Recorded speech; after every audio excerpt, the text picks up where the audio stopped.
dê alguns minutos, eu vou te contar a psicologia por trás dos homens que quase não postam fotos nas redes sociais, ou que sequer postam. Os famosos low profile, e o melhor, com o aparato do papai Jung e do papai Nietzsche. Então, você já percebeu que algumas pessoas postam absolutamente tudo? Café da manhã, o almoço, o jantar, treino, mas existe um outro grupo que chama atenção justamente pelo contrário. Gente que quase nunca posta fotos ou posts e que raramente troca a foto do perfil.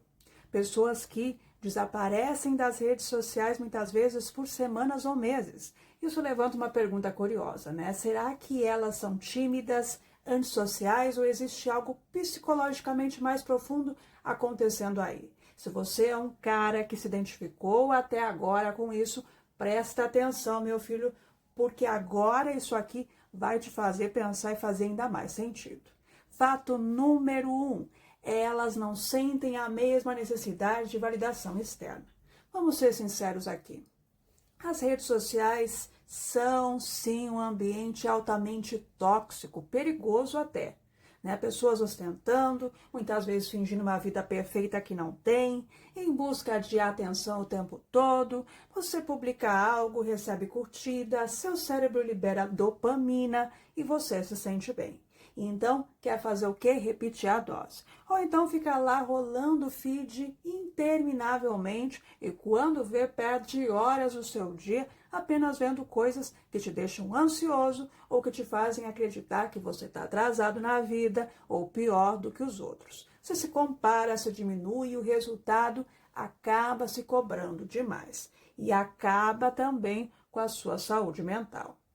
A psicologia diz que mecanismos de recompensa social podem influenciar fortemente o nosso comportamento digital, mas felizmente algumas pessoas simplesmente não dependem tanto desse processo. Isso não significa que elas sejam melhores, superiores, nem mais evoluídas, mas sim que são pessoas bem resolvidas consigo mesmas. Muitas vezes elas encontram validação nas suas próprias experiências sem precisar transformá-las numa vitrine.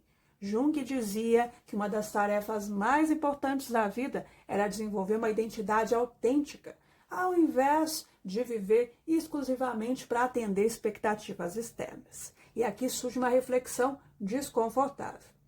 Será que você está realmente vivendo a sua vida em off e aproveitando verdadeiramente ou vive apenas para mostrar que está vivendo? Fato número 2, elas valorizam mais a experiência do que a exibição.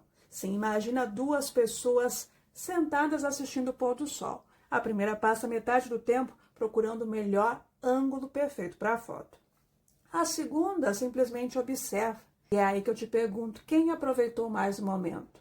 Nietzsche frequentemente criticava comportamentos guiados apenas pela aprovação coletiva e defendia que devemos ser diferentes sim da manada e construir os nossos próprios valores. Isso se conecta com algo muito interessante aqui. Muitas pessoas que postam pouco preferem viver a experiência do que documentá-la.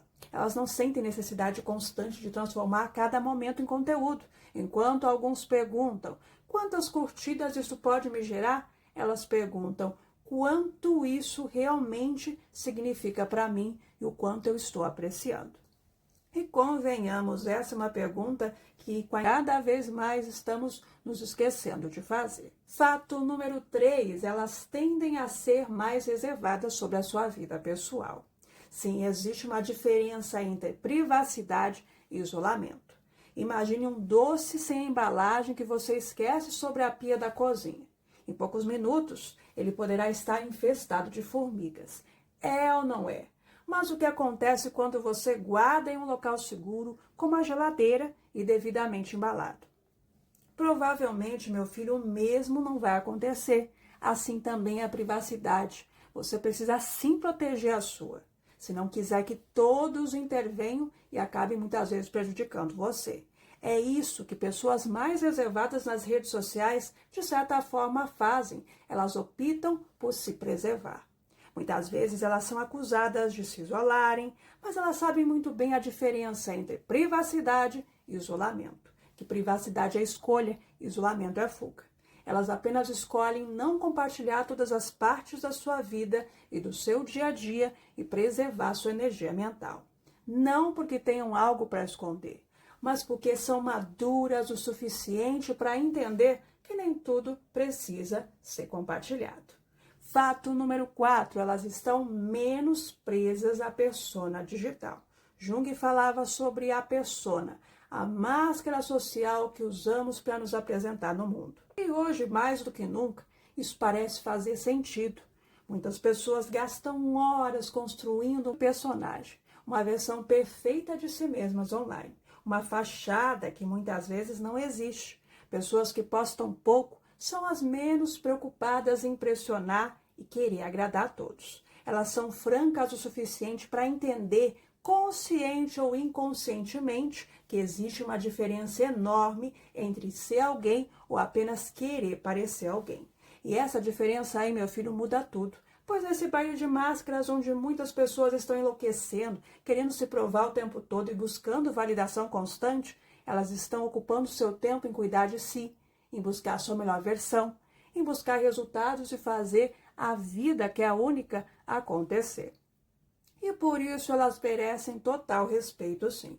Pois em um mundo de superficialidades e de competição, elas só estão competindo consigo mesmas e não permitem que a opinião do outro e nem a visão dele definam seu valor, seu humor e muito menos influenciem na sua própria paz. E talvez a pergunta mais importante não seja por que algumas pessoas não postam tanto, mas sim quanto da minha vida de fato eu estou vivendo para mim e o quanto eu estou vivendo apenas para satisfazer os outros. Pense nisso, porque no final das contas a maior liberdade não é aparecer ou desaparecer das redes sociais, é não depender delas para ser e para saber quem você é. E se você se identificou com esse vídeo, fez você refletir, me conta aqui nos comentários. O melhor da vida eu vivo em off. Curta, compartilha, se inscreva no canal para mais vídeos como esse. Me dá aquela forcinha, conto muito com você. A gente se vê e logo eu tô de volta com mais vídeos como esse. Beijo grande para você e até a próxima. Tchau, tchau. Também não deixe de conferir a nossa playlist aqui em cima com outras sugestões de vídeo que eu tenho certeza que vão te ajudar ainda mais. Até o próximo vídeo. Te espero.